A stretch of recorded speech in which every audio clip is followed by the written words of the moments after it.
Buenísimo. Bueno, entonces, Bueno, bienvenido. Bienvenido, Doc. Bueno, primero que nada, me gustaría que te presentes vos simplemente y que digas quién sos. bueno, eh, mi nombre es Doko, que tiene dos kanjis. Ese nombre Do es el que nos resulta más familiar por las artes marciales, que es el kanji de camino. Y Ko es luz. Entonces la traducción podría ser la luz del camino. Es el nombre de Dharma recibido cuando fui ordenado como monje de la escuela Soto Shu, en la que practico. La escuela Soto Shu es una de las principales escuelas del Zen japonés. Así que Buenísimo. el budismo en Japón tiene 5 escuelas importantes. Ahí justo está pasando el tren, eh, que me encanta la música del tren.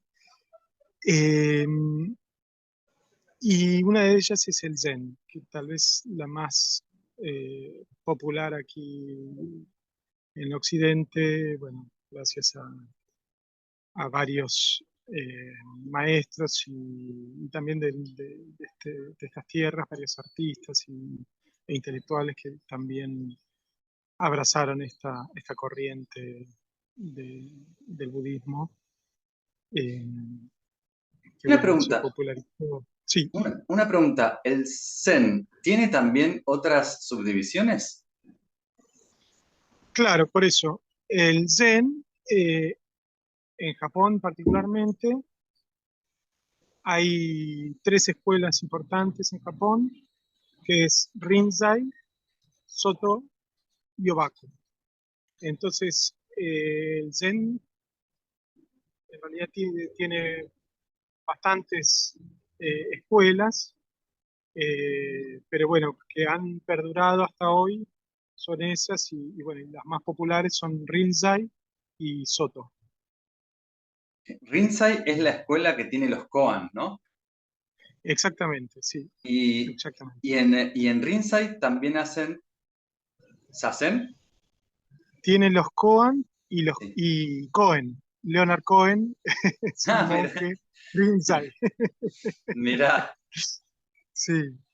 Sí, y de Soto Cenes o tuvo relación como personajes famosos, Fritz Perls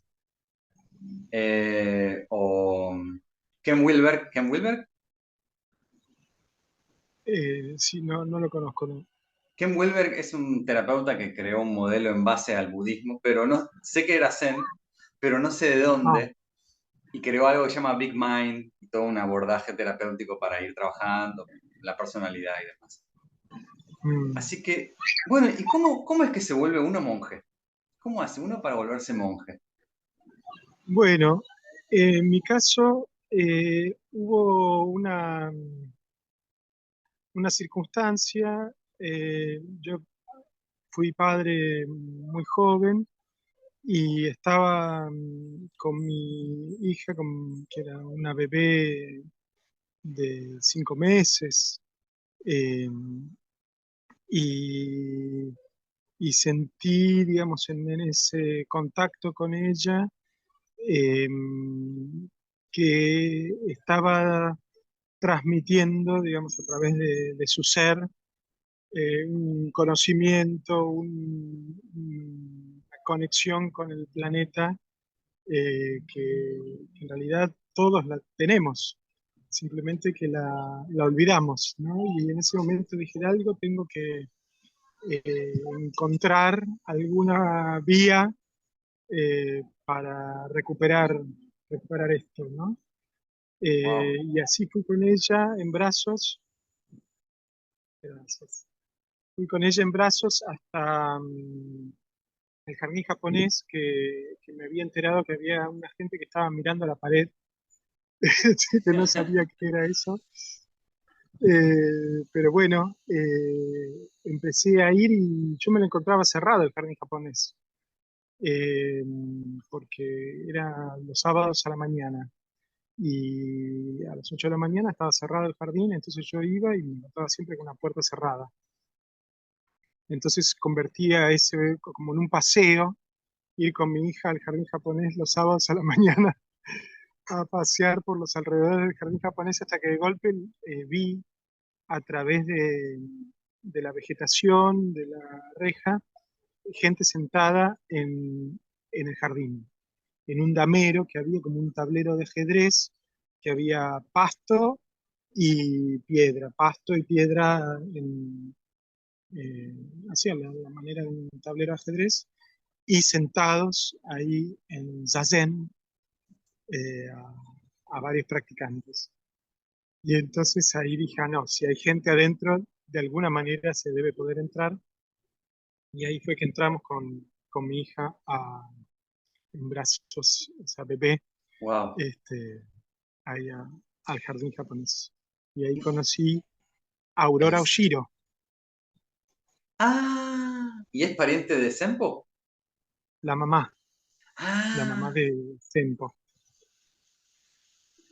Aurora Oshiro, a los poquitos años, se ordena como monja. Ahí a los pocos años que estamos practicando juntos, que ella era la maestra de práctica de ahí, empieza a viajar todos los años a Japón, a un monasterio pequeño que se llama Shogoji, que es un monasterio que tiene una historia muy bella, lo funda un poeta fundamental del Zen, que es Daichi Zenji. Es un poeta extraordinario que estuvo en esa montaña, funda este monasterio en el año 1300 eh, y poco,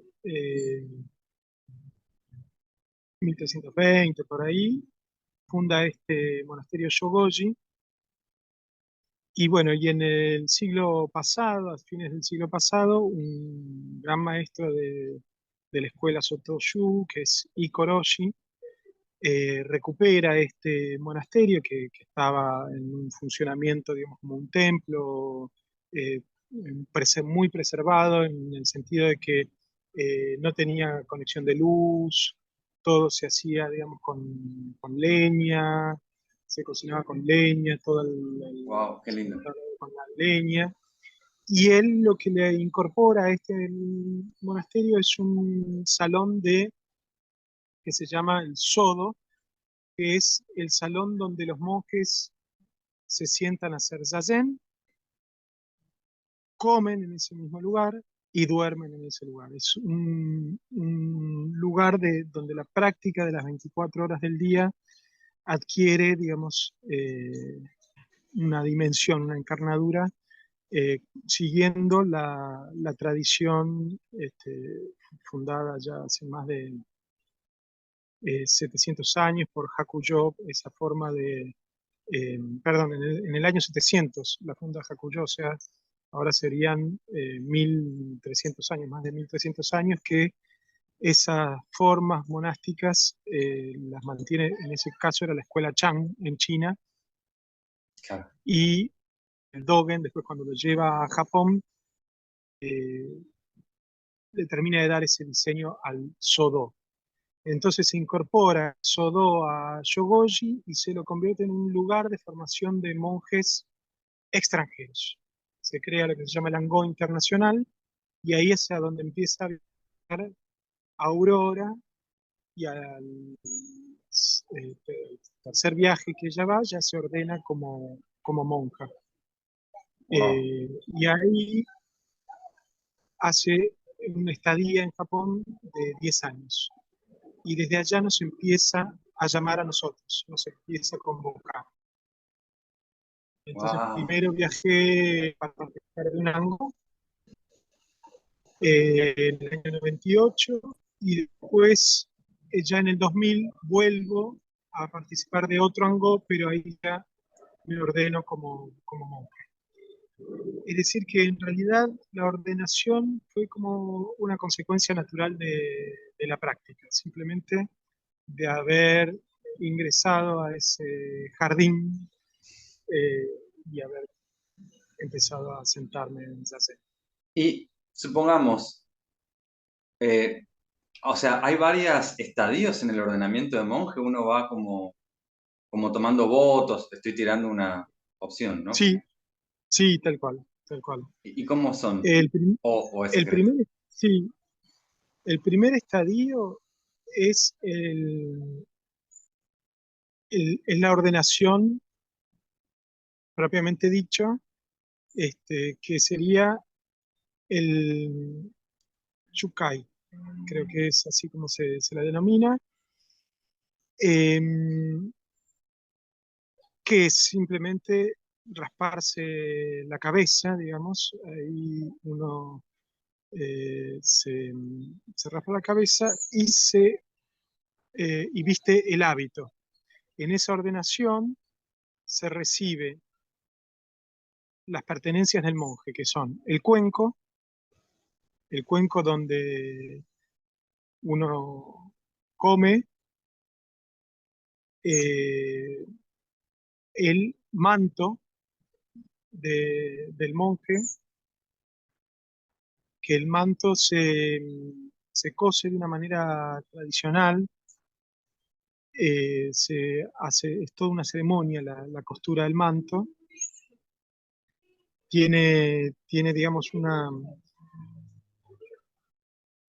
es una práctica también como de meditación, y cada puntito de la costura tiene como un simbolismo de un grano de arroz, como que uno va sembrando Wow. durante la costura, y se hacen recitaciones en la costura, y en la práctica más tradicional, por cada puntito que uno hace, por cada puntada, uno también hace una postración, que es llevar todo el cuerpo hacia, hacia el piso, apoyar la frente en la tierra y elevar a todos los seres por encima de nuestra cabeza. Entonces, cada puntada tiene esa dimensión. Y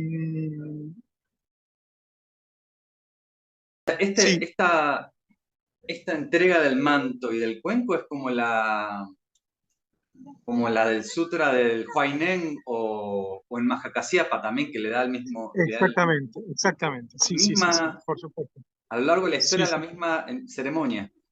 es eso, exactamente, exactamente. Lo que recibe Daikaneno, digamos, que es Huaynén o Huaylán, como se lo pronuncie, eh, en japonés es Daikaneno, recibe el manto como el símbolo de la transmisión. Y se recibe el manto y el cuenco, ¿Y es la tal misma cual. línea de Soto? O En sea, la misma línea, desde Mahakayapa, que claro, recibe del Buda, y también de Dai Kaneno, que recibe del maestro Daiman Kon, digamos, claro. Huaylán, ¿no? Eh, el sexto patriarca de China. Y en esa misma línea, en ese mismo linaje, eh, se entroncan las escuelas del Zen.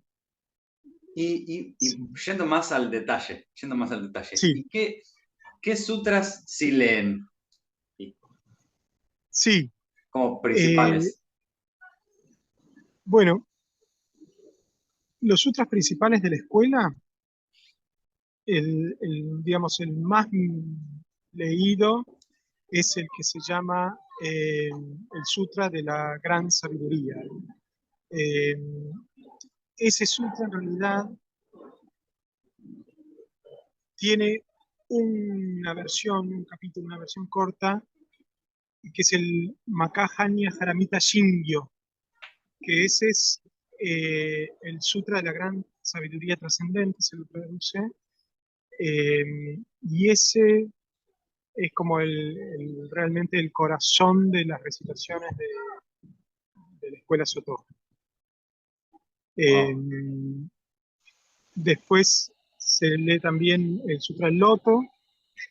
Ah, En la recitación diaria hay 2 capítulos, sobre todo que se leen, eh, que uno es el de la gran compasión, Myoho Renge Kyo Nyorai, perdón, Myoho Renge Kyo Kanzeon Bosatsu Fumon Bonge, y después está el Myoho Renge Kyo Nyorai Yuryo Honge.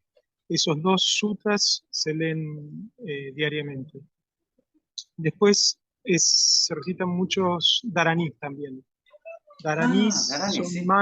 mantras. Largos. eh, claro, exactamente. Muchas veces son conjuntos de mantras, eh, y son, eh, bueno, se dice que tienen como un poder en sí mismo, en la recitación, un poder mágico. Claro, eso en el El, budismo tibetano lo llaman fórmulas mágicas.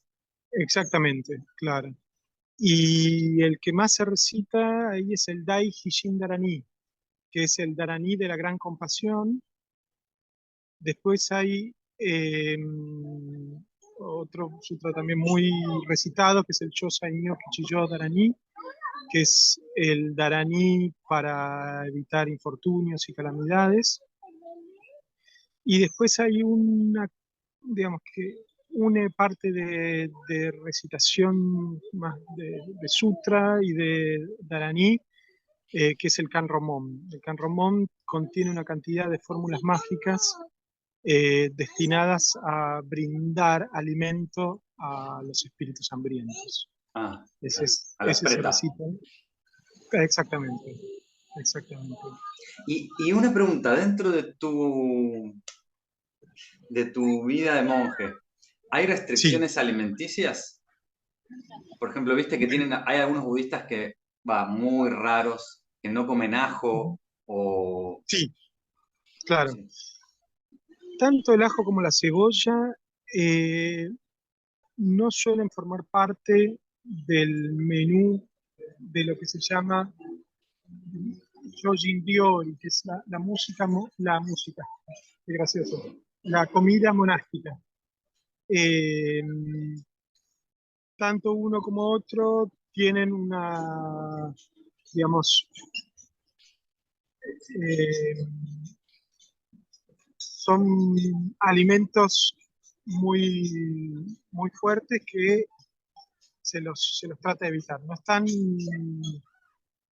prohibidos, pero bueno, se trata de evitar esos alimentos. Sí, el Dentro de jengibre. la monástica y en tu vida cotidiana, Bueno, ahí lo interesante es esto, que en el Zen la restricción alimentaria no tiene la misma característica que en otras escuelas, eh, como la escuela Theravada, en otras escuelas de budismo. Se toma, digamos, como ejemplo esta entrega final, digamos, del Buda Shakyamuni cuando él se alimenta para proteger a la sangha, se alimenta con la ofrenda que le dan de carne limosna. de cerdo. Ah, claro, sí. ¿Cómo? De limosna. No, pero sí, lo de carne de cerdo, sí. Entonces, dentro de la escuela Zen, la restricción de no comer carne es superada por el deber de recibir siempre las donaciones. Claro. Entonces, en el monasterio pasa mucho que se recibe donaciones de las personas que sostienen el templo y donan el ovento, y en el ovento muchas veces hay pescado, hay eh, carne en general sí, más de pescado, pero bueno, a veces hay también otros, carne de cerdo. Igual Y entonces, de todas sí, formas, disculpa que te interrumpa. Esto sí, de de honrar también incluso este gesto cuando aceptó la donación del hombre campesino que le da el cerdo. Sí. Eh, yo conozco bantes del Theravada que comen carne y lamas, un montón de lamas que también incluyen esto, también un poco apoyándose no solamente en eso, sino también como en enseñanzas que tienen más que ver con la sabiduría, más que con Shila, que con la conducta, digamos. Entonces, Bueno, eso depende mucho de qué corriente del Theravada, digamos. sí, Pero bueno, en los lamas sí es más, porque ya pertenece más al Mahayana. claro, eh, que- pero bueno, entonces en la vida cotidiana nosotros con Luna teníamos como una alimentación vegetariana que con los niños, con la familia, flexibilizamos, digamos, ¿no? claro.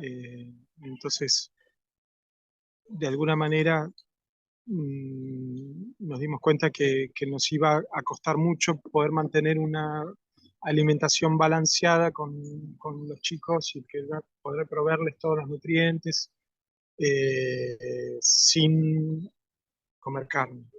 Y así que ahí nos flexibilizamos en ese sentido. Si en la vida cotidiana eh, la cebolla o el ajo no los tengo, digamos, alejados, no trato de evitarlos.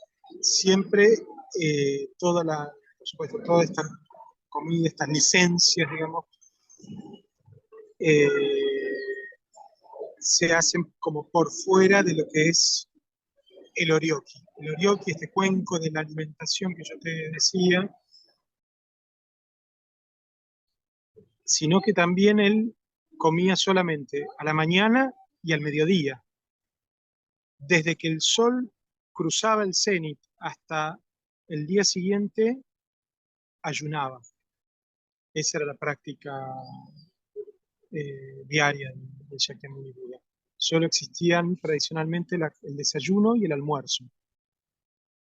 Y en el Zen eh, se incorpora lo que se llama el Yakuseki, que Seki sería como una piedra y Yaku es medicina, la piedra medicinal, porque los monjes calentaban una piedra y se la ponían en el estómago, los novicios, novatos, para poder soportar el hambre por la tarde.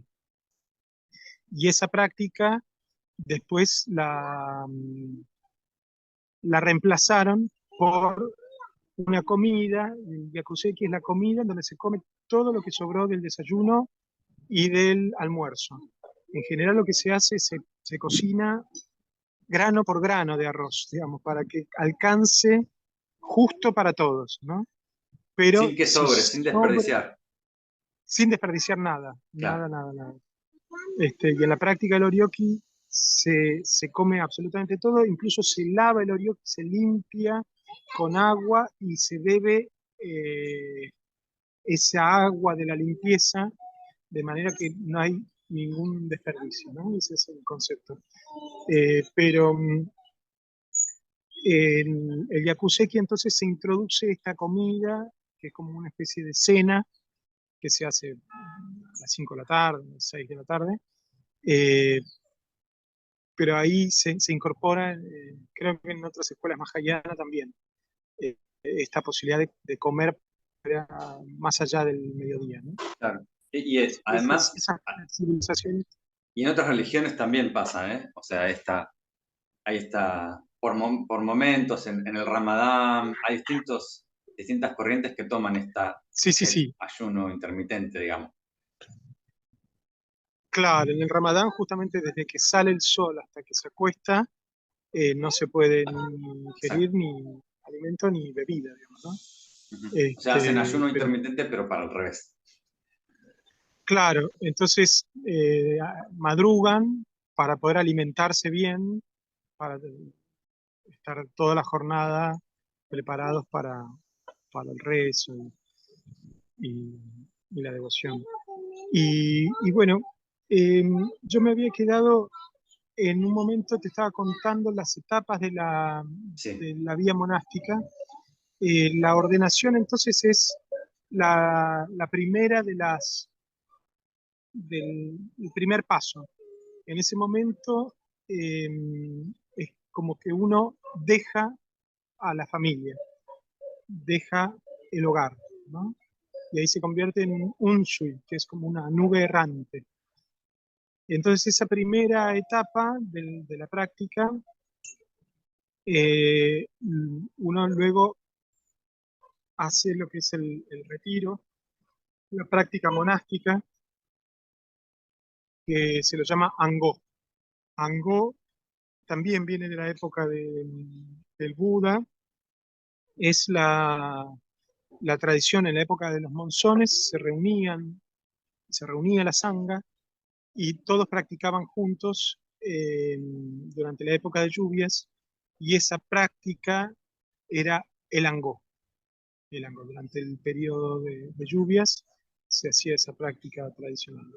Y ahora se hace un Angó tanto en verano como en invierno. Se hace esa práctica de 3 meses de duración, de como que se cierra de alguna manera simbólicamente en una especie de flor donde están los nombres de todos los que participan del Angó.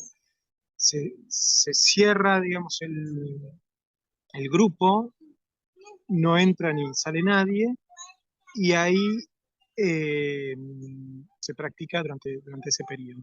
Entonces, esa práctica de Angó, uno puede realizar uno, dos, tres, varios Angós. eh, y, y bueno, después de determinado tiempo, se vuelve uno el líder del Angó, que se llama Yusó. Entonces se convierte en el monje que dirige ese periodo de entrenamiento. Entonces lidera en el sentido de organizar los trabajos, estar siempre primero en todas las meditaciones, ceremonias, estar siempre liderando al grupo para levantarse. Uno se levanta antes que todos y va con la campanita por todo el monasterio levantando a los demás monjes. Entonces esa práctica de Yusho lo lleva a uno a lo que se llama el combate Dharma. El combate Dharma es como un combate donde hay una espada, eh, pero de madera, que siempre está en su funda, la espada, el shipei, sí. y es un combate en donde en la postura de Zazen uno se enfrenta a las preguntas de los compañeros. Se elige un tema, digamos, alguno de los koan, alguno de los temas tradicionales de meditación, de estudio, y todos hacen preguntas en relación a eso. Y entonces hay que responder ahí a las preguntas, y es todo muy como marcial, digamos, ¿no? Son a los gritos pelados, ¡Wow! eh, con muchísima energía. Cada uno trata como de desbancarlo al Yusó, y el Yusó de responder y poder hacer esa respuesta. Bueno, ese es el combate Dharma. Pasado esa etapa, la etapa del combate Dharma, ahí uno tiene otra categoría, digamos, en la- es otro ritual de pasaje en la vía del monje, el combate Dharma. Y entonces primero uno es Yosa cuando se inicia como novicio, luego se pasa a ser Sagen a partir de este combate Dharma. Y después hay otra etapa en la cual uno visita a los templos madres de la escuela Soto, que son el templo en donde el que fundó Dogen, que es Daihonzan Eiheiji, es el, el monasterio, digamos, más antiguo de la escuela, y después Sojiji, que es el monasterio que funda Keizan Zenji. Ellos dos son como los dos padres, digamos, de la escuela Soto, Dogen y Keizan Zenji. Bueno, entonces uno visita esos monasterios y ahí se realiza la práctica que la práctica se dice Ichinichi Zenji. A uno le toca hacer el Zenji por un día.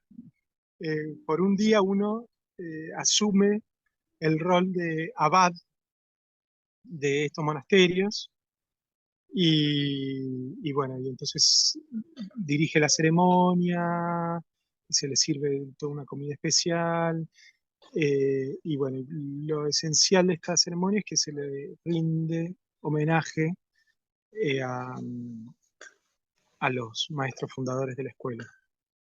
Uno accede a un lugar, digamos, que es como secreto, inaccesible, que solamente se abre para poder hacer esta ceremonia de agradecimiento, de reverencia, y, y bueno, y ahí, a partir de ese momento, digamos, es que uno completa de alguna manera la formación monástica y entonces ya recibe la denominación o el título de Osho.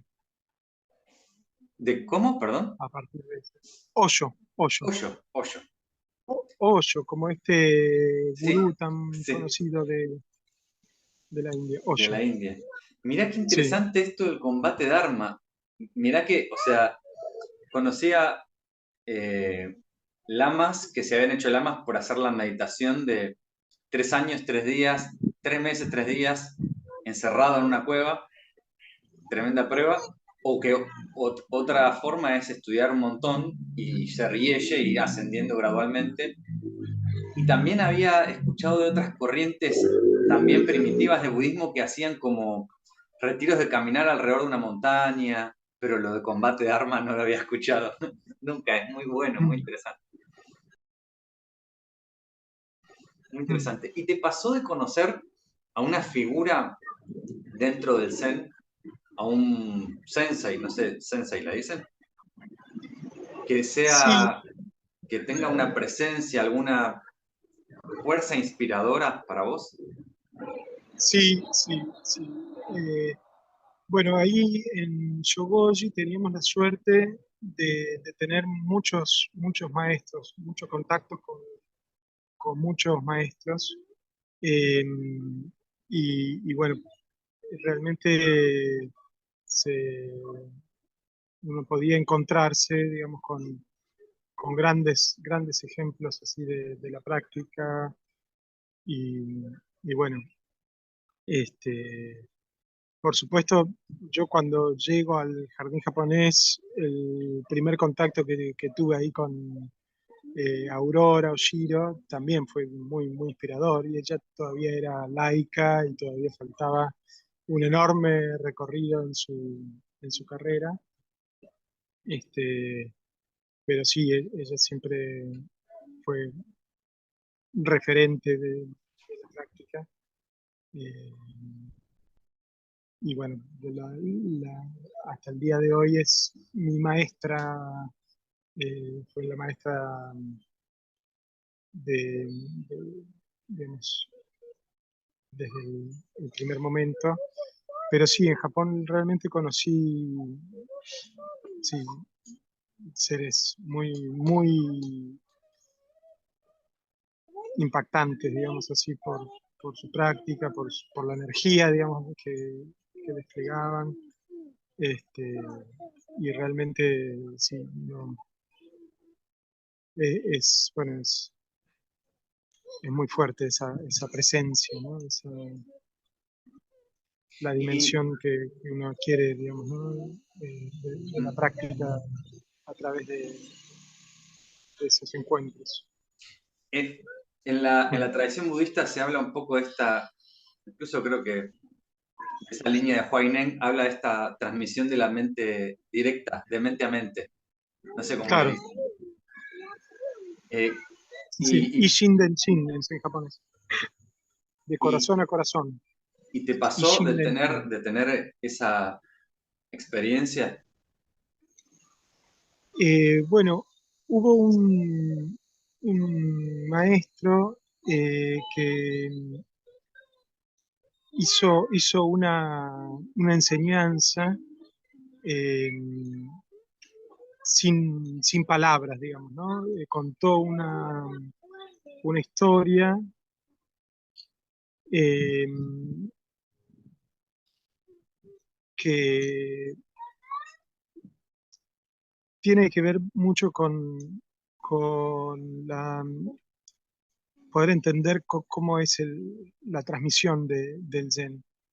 Eh, Había un maestro que enseñaba que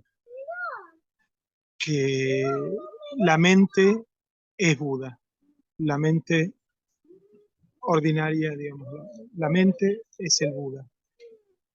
Y, y entonces esta era su enseñanza, su transmisión, y uno de sus discípulos que había recibido la transmisión estaba enseñando en otro monasterio. Eh, y al tiempo el maestro cambió su enseñanza. Entonces su enseñanza pasó a ser ni mente ni Buda. Y los nuevos discípulos van y visitan a este viejo discípulo del maestro que seguía enseñando eh, la mente es el Buda. Y entonces, cuando le cuentan, pero mire que ya el maestro cambió, que ahora está enseñando ni mente ni Buda. Dice, bueno, ese viejo se volvió loco. Y se van los discípulos como muy conmocionados por esto, y cuando se encuentran eh, con el maestro, él reconoce que su discípulo realmente era un gran discípulo y que seguía, digamos, sus enseñanzas, y a ellos le transmite una enseñanza que es sin palabras, digamos, ¿no? Y, y este maestro era muy maravilloso, la postura, la fortaleza, digamos, de su presencia, y ahí realizó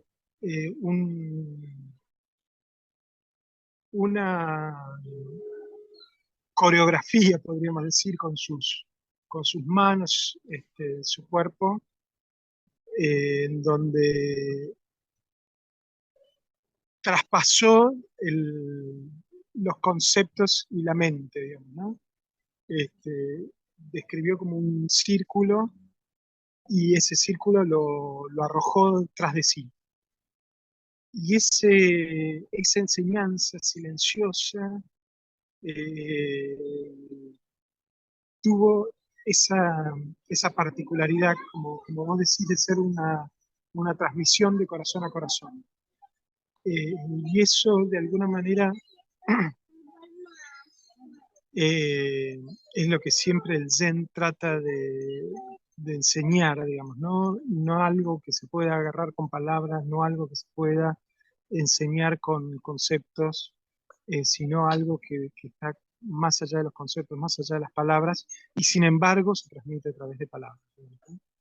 Ese es el tema. Wow. Mm. Bueno, ya que estamos hablando de esto, y me suena que capaz incluso esta experiencia que contás me ha pasado con un amigo músico, un amigo tocando flauta.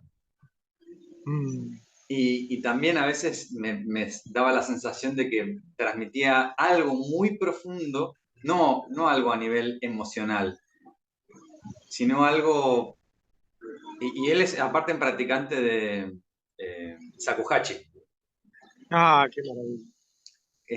Se llama Juan Claro, un genio. Y él fue a Japón y recibió una enseñanza, una instrucción, digamos, formal. Y también cuando él toca parece que, porque en muchos momentos parece que está, hace como las meditaciones, son como sutras o meditaciones basadas a símbolos, ¿no? Es increíble, Tal es cual. hermoso. Y pasa un poco Maravilloso. eso. Sí, sí, sí. Así que qué bueno. Bueno, che, gracias por estar acá, por compartir. Y qué interesante, no sabía que leían ese sutra, que ni lo conozco. Debe ser de la familia de los Prajnaparamita. Claro, sí, sí, sí. Es parte del Prajna Paramita. Este, en ese sutra, Avalokiteshvara eh, es un diálogo entre Avalokiteshvara y Sariputra. Avalokiteshvara es como el bodhisattva de la compasión. Y Sariputra,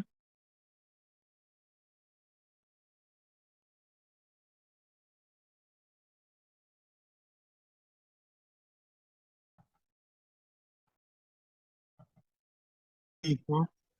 Y, y bueno, Shariputra, entonces ahí es como el interlocutor de Avalokiteshvara en ese sutra.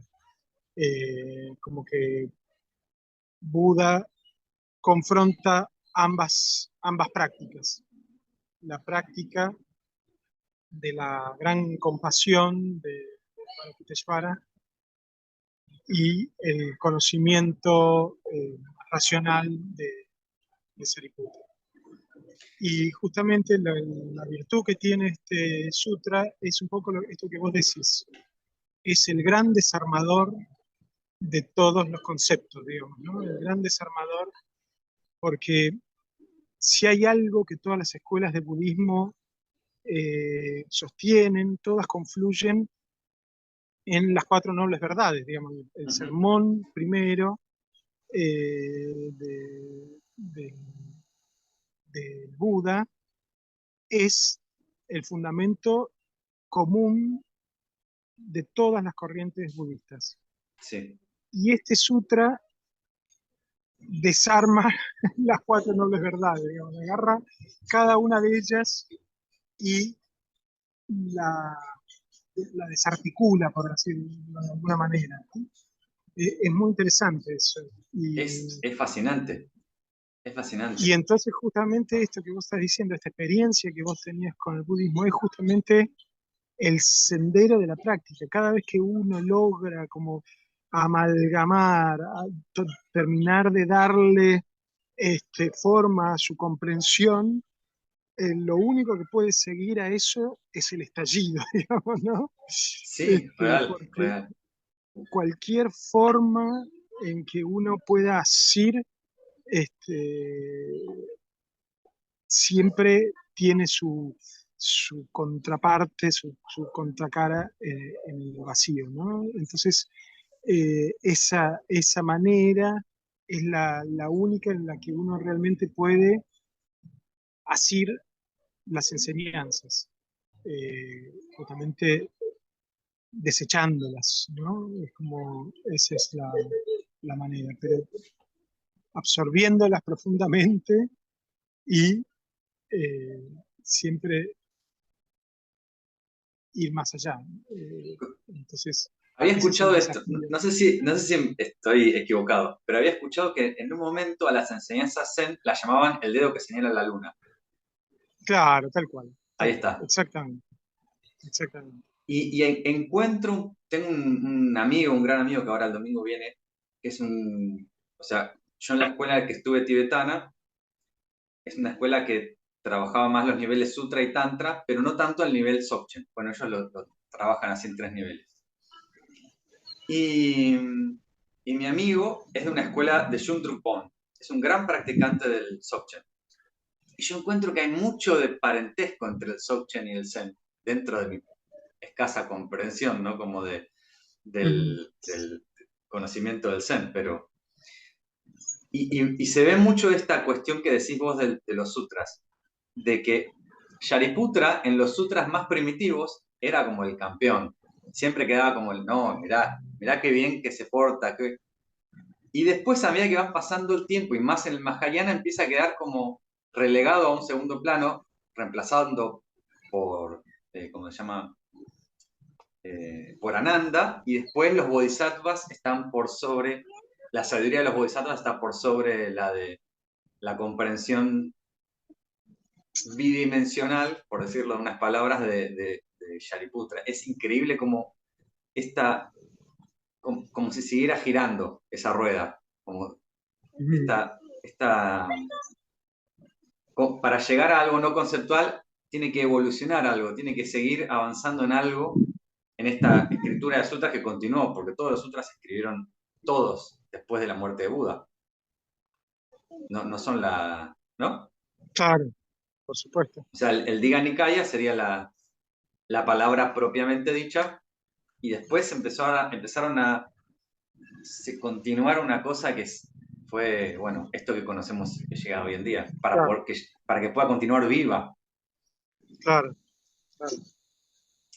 Sí, sí, por Sí. supuesto. Y con esto de la enseñanza viva, que vos tenés la transmisión que recibís, que viene de una tradición, hay dos cosas. Dos cosas. Una, primero, que estamos en una época en donde lo tradicional también está como en. El camino tradicional espiritual está como en un océano de multiplicidades de cosas, en donde aparece una persona y digo, no, yo canalicé al rayo cósmico de la Tribilín y me creo un camino que consiste en ponerse el pie así y aparece algo de golpe, sin que Mm, haya, digamos, una asociación discipular, ni ni nada que, digamos, que sustente a eso, en cierto aspecto. Por otro lado, un maestro de Tai Chi mío decía que al recibir las enseñanzas, que cuando yo recibo las enseñanzas, en el caso de Tai Chi, que yo tengo que poner algo también. O sea, tengo que de alguna forma darle vida a esa llama. De claro, alguna manera tengo que darle vida para que continúe vivo. Y que no sea que yo solo repetí las palabras, sino que claro, claro. sí que estamos en por este lado, o sea, contemplás que existe esta realidad dentro de la espiritualidad contemporánea, digamos, ¿no? Y sí, eh, digamos, la gran encerrona de la transmisión tradicional es la institucionalización, y que justamente se pierda la vitalidad de las enseñanzas, la vitalidad de la práctica, la vitalidad de, de eso que se transmite, porque realmente lo que tiene el camino tradicional como peligro, como grave peligro, es ese anquilosamiento. Entonces, que sea siempre algo absolutamente renovado, que pueda estar en permanente ebullición y a la vez que tenga la capacidad de ser continuidad, de ser continuidad, y al mismo tiempo romper con todo, este,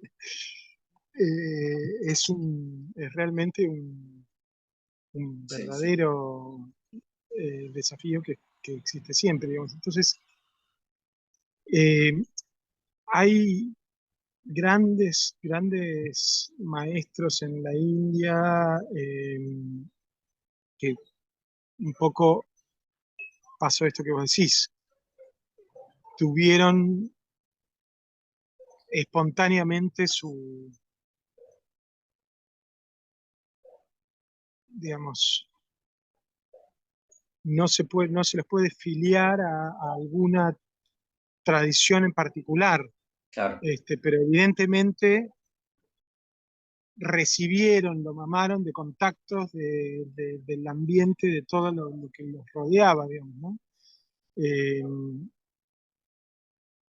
pero sí, eh, ahí lo legítimo, digamos, de esos, de esas aperturas es justamente eh, la vitalidad que se le imprime a la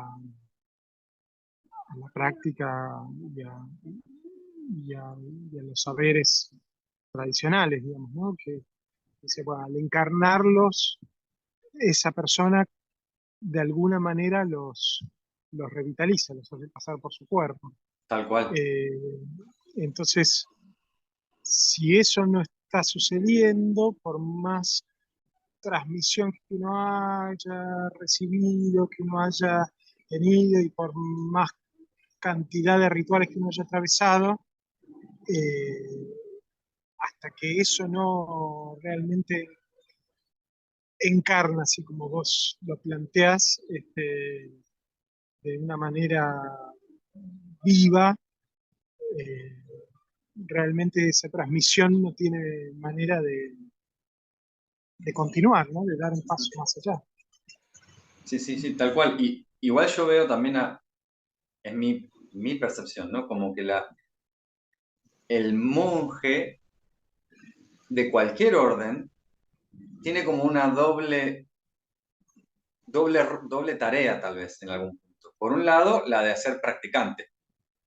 Soy monje y soy practicante. Y por otro lado, soy guardián, tal vez. O, sí, un sostenedor. O sea, el monje es, el monje, por un lado tengo mi práctica, pero por otro lado tengo que tener el continuar con hacer el eslabón siguiente para la siguiente generación, ¿no? Ser el sostenedor de la hilera de humanos que va a dar la enseñanza a la generación siguiente.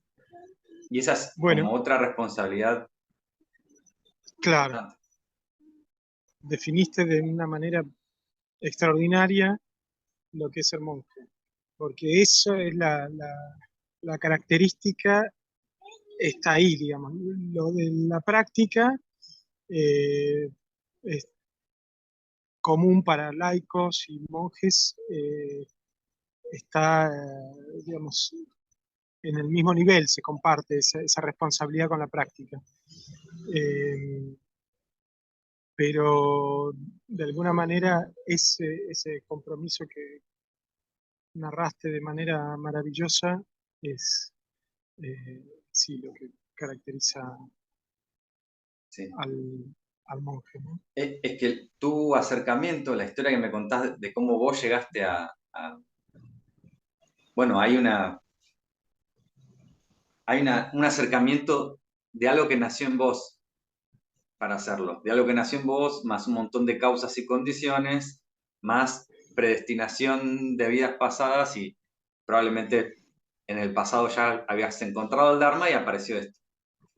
Pero yo conozco muchas otras personas de corrientes del Theravada, por ejemplo, las personas en el sudeste asiático. Algunas personas se hacen monjes porque es la única forma de comer, hacerse monje. Soy pobre, estoy ahí.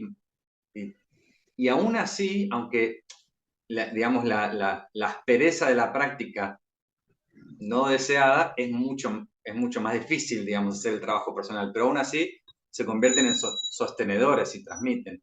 O lo mismo sucede con el lamaísmo, que ya se termina, ¿no? O sea, estamos a tal vez 15 años de que se terminen los últimos lamas tibetanos. Y ya, y ya la estructura dejó de estar en el asiático tibetano y empieza a estar en occidentales que recibieron la transmisión. De hecho, sabías que estaba profetizado, ¿no? Que en el budismo tibetano se decía que los hombres de cara roja, de rostro rojo, iban a continuar con el Dharma, una profecía dentro de algún lama la tuvo. Los hombres de cara roja iban a continuar con el Dharma. Entonces, con el tema de que los Sioux o los aborígenes de acá les decían piles rojas o caras rojas o por la raza roja, dijeron, serán ellos. Pero los aborígenes generalmente tienen muy poca resonancia y afinidad con el Dharma budista. Hacen como más la suya, ¿no? Y pasa el tiempo y dijeron, no, los que van a continuar con el Dharma son los tibetanos, porque los tibetanos nos ponemos una pomadita roja y usan unas como cosas rojas, hasta que en un momento lugares de Asia como Borobudur se llenaron de muchos occidentales ávidos de este saber y se dieron cuenta que cuando los occidentales, los blancos, se exponen al sol mucho tiempo, la cara se les pone roja, roja. Entonces dijeron, no, son los occidentales normales los que van a continuar. Qué bueno, che. Qué bueno. Qué divertido. Bueno, che, me encantó este reencuentro y si querés, lo que puedo hacer es hacer pequeños segmentitos y pasártelos para que los tengas de esto, ¿sí? Si te gusta, y seguir juntándonos en algún momento a charlar. Claro, sí, por supuesto. Qué Sí, sí, bueno, sí. qué bueno. Bueno, no te robo más tiempo. Bueno, muchas Muchas gracias. gracias, muchas gracias, muchas gracias. Gracias por todo. No, a vos.